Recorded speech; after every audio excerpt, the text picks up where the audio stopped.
大家好我是优布。今天我们继续学习普门品的经文。尔时无尽意菩萨以偈问曰：世尊，妙相具，我今重问彼。佛子何因缘，名为观世音？具足妙相尊，偈答无尽意。如听观音行，善应诸方所。是弘深如海，历劫不思议。是多千亿佛，发大清净愿。我们先看经文的这句尔时无尽意菩萨以偈问曰。我们要知道普门品从这里开始会谈很多偈语的问题。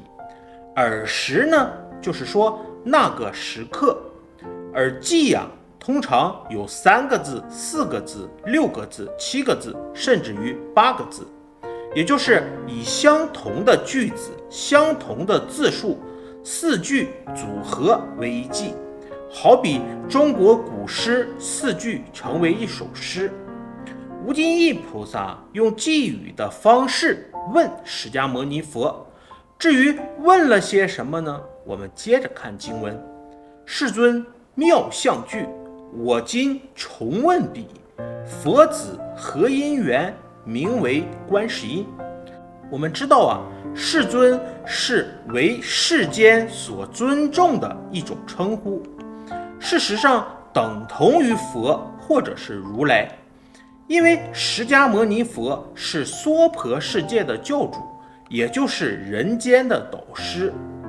这里妙相具的妙字意为殊胜微妙，那么也包含圆满的意思，也就是具足美好以及庄严之相。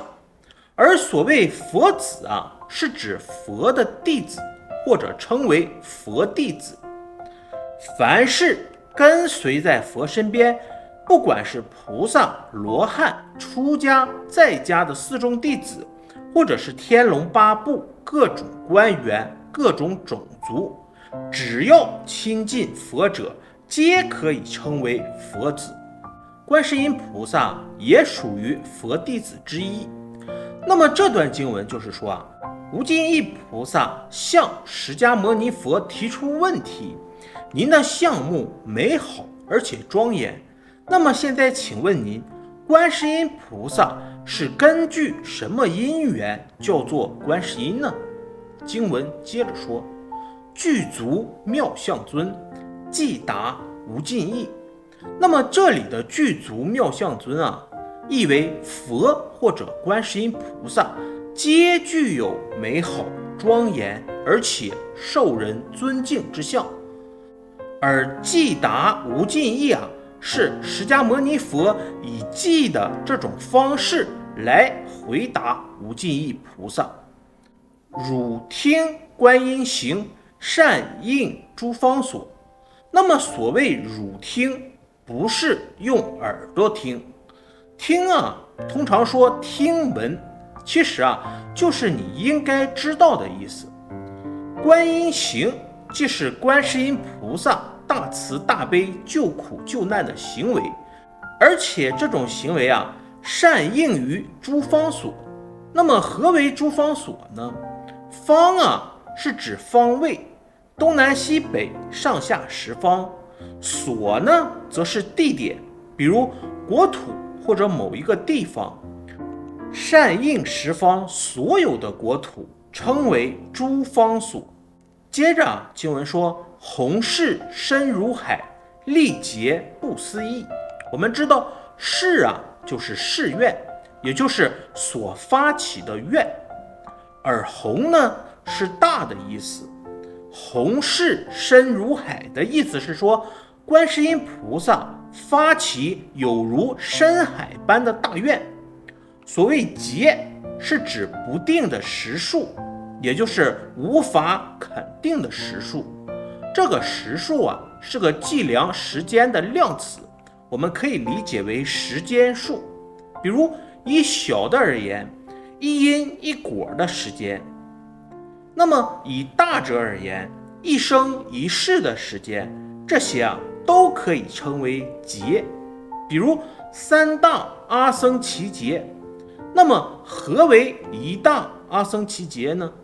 其实一大阿僧祇劫就是从生到死一生经历无法计算的时间、空间、因果。我们知道有一句话叫做历劫不思议，也就是说历经无法计算的时数不是我们单凭想象可以思考的。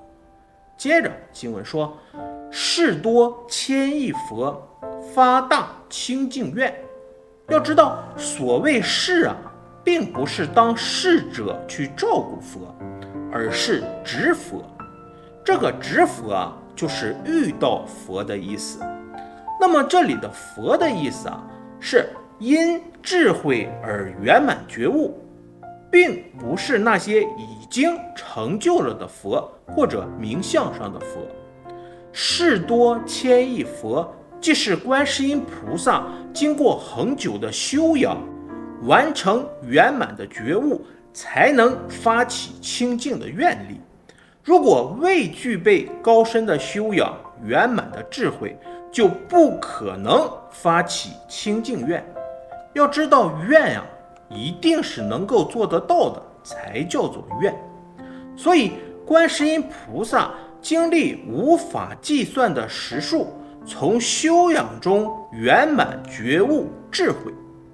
谈到观世音菩萨大慈大悲、救苦救难的神威之力，是经过修行而完成修养，也就是本身具足智慧圆满、觉悟圆满的条件，才能发起宏愿，普度众生，而且不分对象，所有众生凡有需要者，观世音菩萨皆可帮助他们。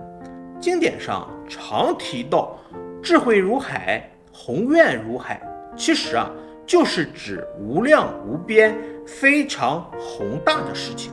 那么好，关于普门品的经文，尔时无尽意菩萨以偈问曰：世尊妙相具，我今重问彼，佛子何因缘，名为观世音？具足妙相尊，偈答无尽意，如听观音行，善应诸方所。弘誓深如海，历劫不思议，事多千亿佛，发大清净愿。我们就学习到这里，感恩大家，我是优步。